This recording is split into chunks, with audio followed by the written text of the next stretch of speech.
se nesse período de trabalho você já identificou qual vai ser o seu maior desafio aqui, qual a sua maior dificuldade e, no momento, o que te dá mais trabalho para você poder resolver? Vocês.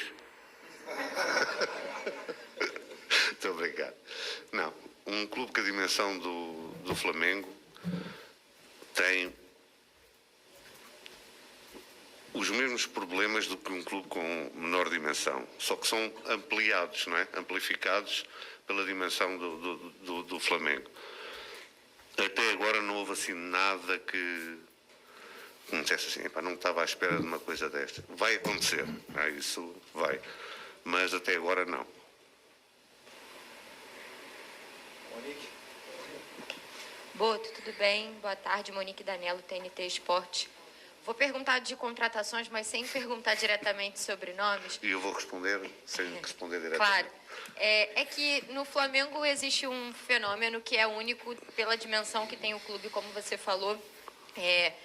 Há muitos anos, né, nos últimos anos, a gente sempre via movimento dos torcedores questionando o fato do Flamengo sempre apostar em nomes muito conhecidos e não conseguir fazer o que outros clubes faziam, de encontrar jogadores que talvez não tivessem numa vitrine e que conseguiram um rendimento muito grande em rivais aqui do Rio, de São Paulo, enfim. Mas, ao mesmo tempo, o torcedor tem uma expectativa muito grande por esses nomes que chamam a atenção. Eu queria que você explicasse um pouco como vai ser esse trabalho de busca de reforços, tentando equilibrar as duas coisas, sabendo que há esse hábito de grandes contratações nas últimas janelas, mas tentando também trazer nomes que possam preencher essas lacunas e que possam entregar um rendimento para a equipe. Em Portugal nós dizemos que é preço por ter cão e preço por não ter, não é? A questão aqui é, todos os jogadores que vierem são jogadores que servem o modelo do Flamengo. Ninguém vai ser contratado para agradar à imprensa, à torcida.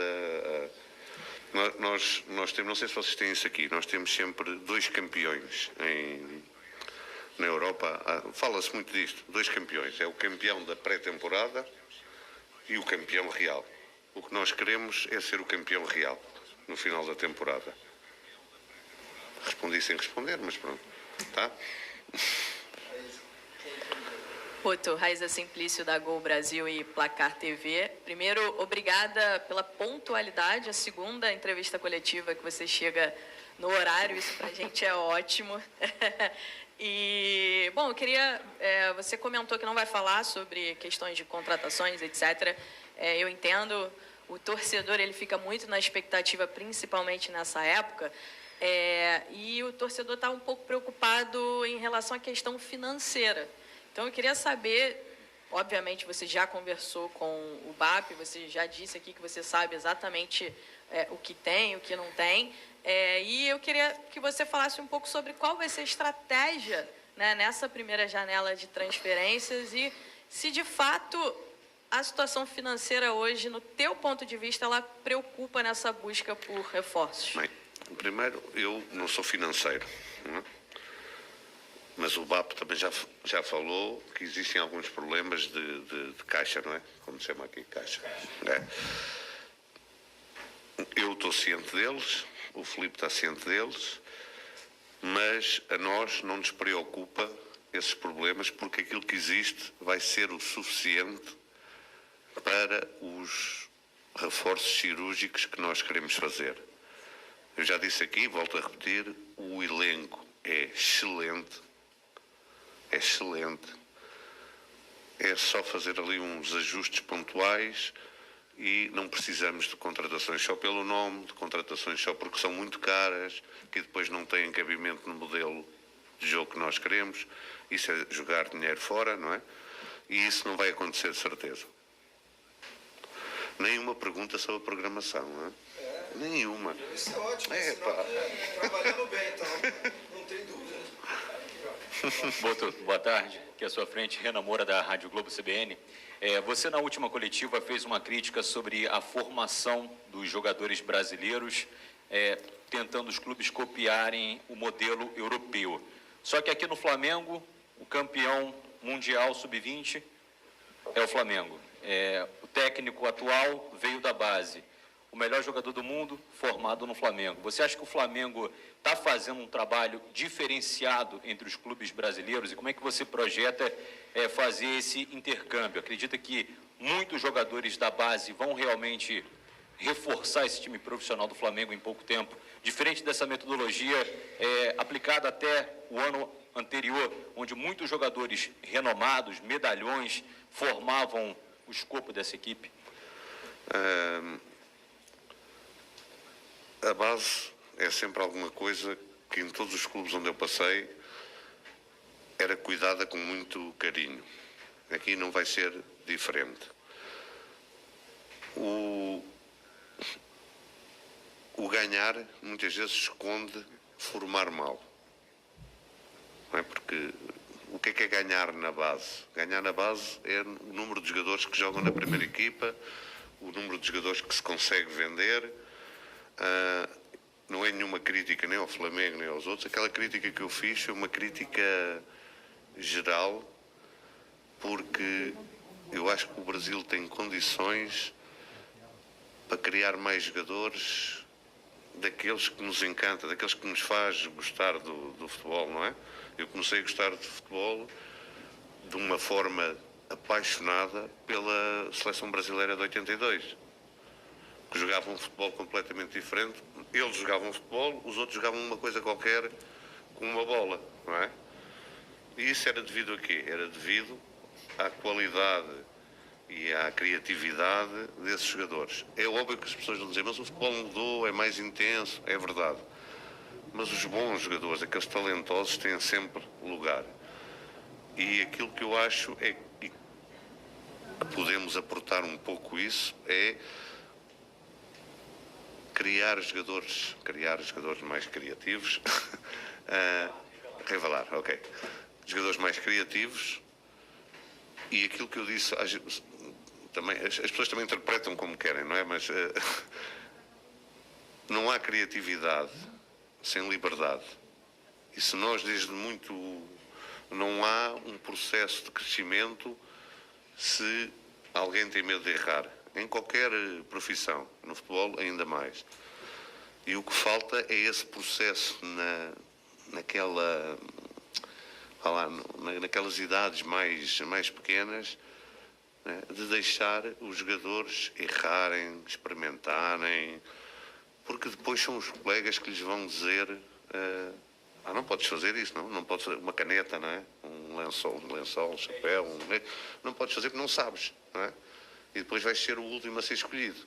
Portanto, faz o que tu sabes, porque há um professor em Portugal que é o pai de uma metodologia que hoje é utilizada em quase toda a Europa, que se chama Vítor Frade, que diz que o futebol não se ensina, aprende-se.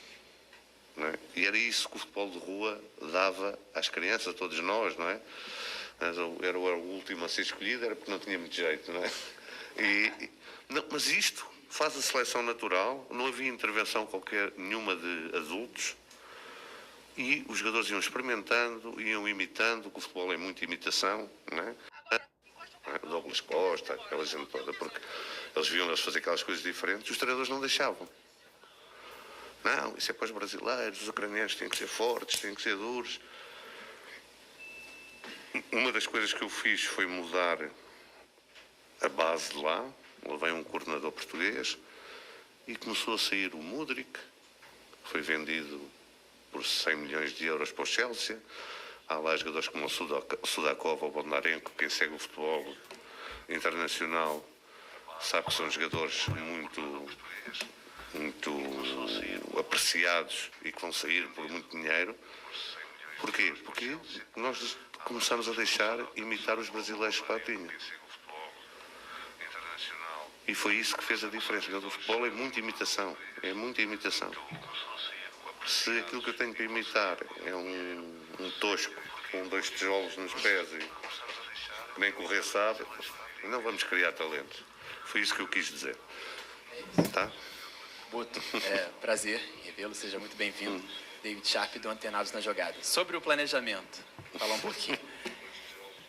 A primeira grande competição, o primeiro grande troféu que o Flamengo disputa agora é a Supercopa do Brasil. próximo dia 2. Obviamente, você disse que quer ganhar tudo, né? O Flamengo O vai Flamengo ter é ganhar tudo, não? vencer, vencer, vencer. Está sendo boa. Mas o planejamento para esse dia 2, como é que vai ser? E se o foco principal da temporada vai ser esse Super Mundial, que é chamada Copa do Mundo de Seleções, só que com clubes, né? Porque o Flamengo é cabeça de chave. E se o Flamengo vai vender algum jogador principal, titular, antes dessa grande competição, que é o Super Mundial, que é o Mundial da FIFA? Começando por fim, não está nos nossos planos vender nenhum jogador fundamental para nós, a não ser que seja uma loucura. Não é? Daquelas que você não pode dizer que não, não é? Não está nos planos vender nenhum desses jogadores. É agregar alguns jogadores, poucos, para que o elenco seja mais forte. Depois, nós não podemos entrar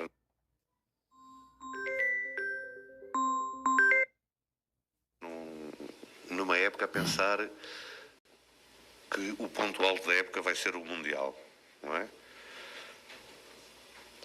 Acho que o foco principal tem que ser a Série A, o Campeonato Brasileiro. Mas o foco imediato é a Supercopa, agora no dia 2 de fevereiro. Esse é o foco imediato. Depois o Mundial vai chegar ao seu tempo e, como é óbvio, não vamos ao Mundial para passear as mochilas. Vamos ao Mundial para competir e para fazer o melhor possível. Boa tarde, Boto, Bruno Castanha. Na sua apresentação, eu perguntei sobre a questão do gabinete de apoio, né, da estrutura que você vai montar para o futebol. Hoje você apresentou um assistente, também um médico. Vai ter mais profissionais chegando para essa estrutura e, especialmente, a comissão técnica do Felipe Luiz. Hoje a gente recebeu a informação que teve gente que saiu também, né, que estava na comissão técnica e saiu.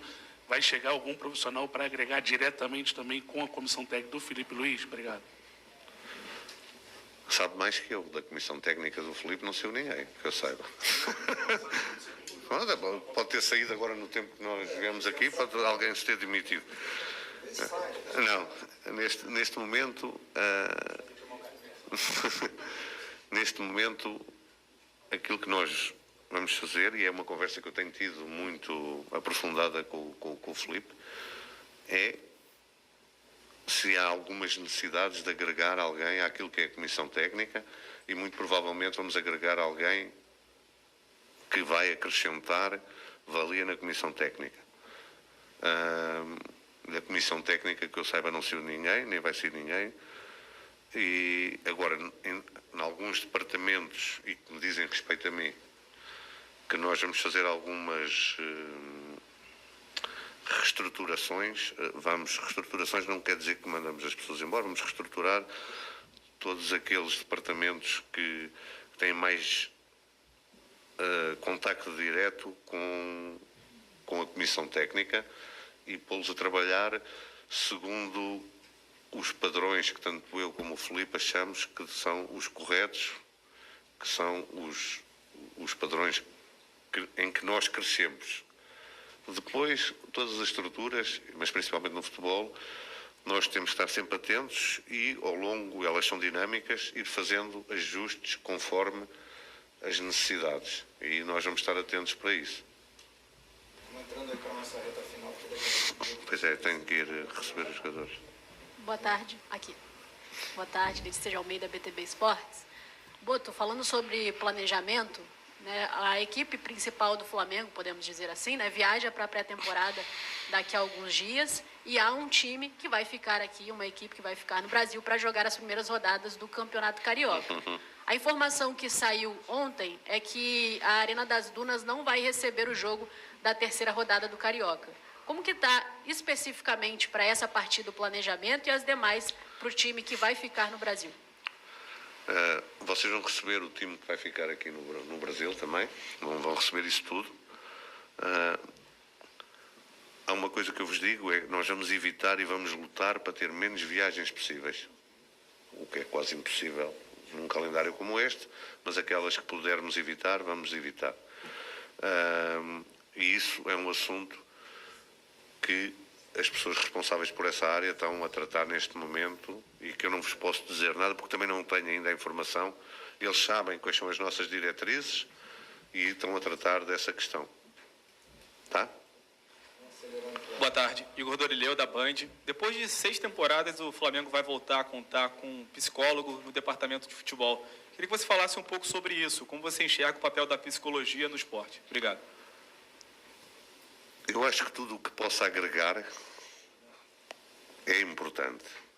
Eu tenho sempre um ditado, eu gosto muito de falar assim, por metáforas. Essas coisas todas, fisiologias, psicologia, são coisas muito importantes que agregam, mas que são as batatas fritas. O que é importante é o bife. E o bife é a comissão técnica e o elenco.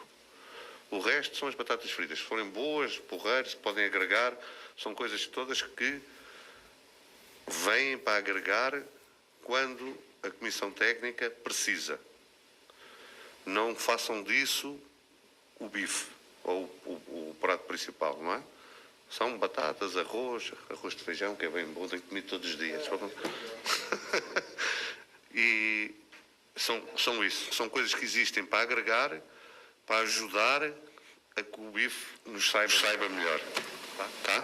Para quem for vegano pode trocar. Ah, pronto, ok, peço desculpa. Pronto, para o tofu saber melhor, não é? Vai lá. Kiboto, boa tarde. Marcos Martins, do canal da QSRN. Minha pergunta ela tem um pouco de relação com a cultura do futebol brasileiro. Na última coletiva você comentou a necessidade e a intenção de fazer a torcida feliz em dezembro e não em janeiro. Entretanto, o Flamengo tem uma decisão, como bem mencionou o David, já em fevereiro, contra um rival aqui do Rio de Janeiro, uma Supercopa do Brasil. Te preocupa a necessidade de entregar resultados também no curto prazo para tranquilizar a torcida e também implementar o trabalho de longevidade que vocês querem implementar no Flamengo? É verdade que é sempre mais fácil trabalhar a ganhar, não é? E posso-vos dizer que estamos a fazer tudo e a trabalhar de uma forma árdua. Não é? Nós temos saído aqui, eu tenho saído aqui do CT às 8 da noite, 9 da noite, para tentar que os jogadores hoje cheguem e tenham todas as condições para começar a entregar rapidamente os resultados, porque o Flamengo também não pode ser de outra maneira, não é? Há clubes em que nós podemos pedir, não, agora com tempo, nós vamos lá, não. Eu estou ciente que isto é um processo que tem que ser feito ao mesmo tempo que nós entregamos resultados. Isso eu sei perfeitamente. Tá? Aqui. Duas, vá. Tudo bem? Juliano Lima, TV Globo. Juliano Lima, TV Globo. Falando de contratação, mas também planejamento ao mesmo tempo. Você tinha dito que tinha uma chance, né, de anunciar, enfim, alguma contratação lá nos Estados Unidos na pré-temporada. Existia uma chance, pelo menos. Pensando no planejamento, assim, você trabalha com uma previsão para contar com essa contratação pontual, já que você disse que precisa de uma contratação, ou duas, ou enfim, não importa, pontuais para o Flamengo, assim, você trabalha com uma previsão, um prazo para isso, inicialmente? Não. Nós trabalhamos com conseguirmos o que queremos e que achamos que encaixa naquilo que é o modelo do treinador e do Flamengo. Se isso tiver que levar mais 2, 3 ou 4 dias, leva. Não há nenhuma pressa, nem nenhuma... Até porque a pressa normalmente é inimiga do bom, não é? Assim uma coisa qualquer. Mas pronto. Mas... Da perfeição, é isso. Mas não temos pressa nenhuma. É óbvio que não vamos esperar 6 meses pelas contratações, mas não temos pressa, queremos o que queremos, pagar o que queremos e o tempo vai ser o tempo que nós conseguirmos ter essas duas coisas juntas. Tá? Boto, tudo bem? Jobé Júnior, canal Rafa Flamelo. Você esteve hoje ao lado do Felipe Luiz, acompanhou o time da preparação do Carioca, falando especificamente de 2 jogadores, o Lohan e o Matheus Gonçalves. Na temporada passada chegaram a ser vaiados, tiveram mais sequências no time principal. Queria saber se você já teve um contato direto, mais individual com eles. E na sua visão, qual o trato com esse tipo de jogadores jovens promessas nesses momentos? Já tive contacto direto com eles. Aquilo que me custa mais é ver um jogador com talento, com condições, desperdiçar isso. Isso custa-me imenso. E é essa a mensagem que eu tenho passado a alguns dos jogadores que têm essas coisas e que não o podem desperdiçar. E também não é a primeira vez que estou a ver o tipo de sub-20 que vai na Carioca. Até já apanhei um escaldão por causa disso. O sol aqui no Rio é uma coisa... A última. Vá. Boto, tudo bem? Boa tarde aqui na frente. Gabriel Fucanal, Paparazzo Rubro-Negro. Muito prazer, primeiramente. Boto, você falou um pouco sobre a base em alguns momentos. Eu queria te perguntar sobre um conhecido seu, que é o JP Sampaio, que está no Palmeiras hoje. Quer saber, você chegou a falar com o JP Sampaio? Teve um interesse do Flamengo na contratação desse dirigente? Obrigado. Essa não é sobre contratações, mas é lá. O João Paulo é alguém que eu conheço há muitos anos. E, na minha opinião, não é o melhor do Brasil, é um dos melhores do mundo. Quem é um dos melhores do mundo interessa sempre ao Flamengo. Às vezes não é possível, não é? Mas também não é por isso que ele deixa de ser um dos melhores amigos que eu tenho no futebol. Tá? Vocês amaram o Boto, tá vendo? Eles estavam com medo.